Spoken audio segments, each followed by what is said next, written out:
This is Akimbo, and people literally call him the Hand of Steel. At first glance, he looks like just another gym guy. But the moment he sits at the table, everything changes.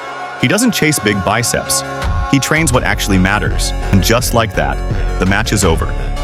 Bigger opponents step in, confident, smiling. 5 seconds later, they're done. He doesn't train arms. He builds weapons. One hand, one table. No mercy. If you watch this video, like and subscribe.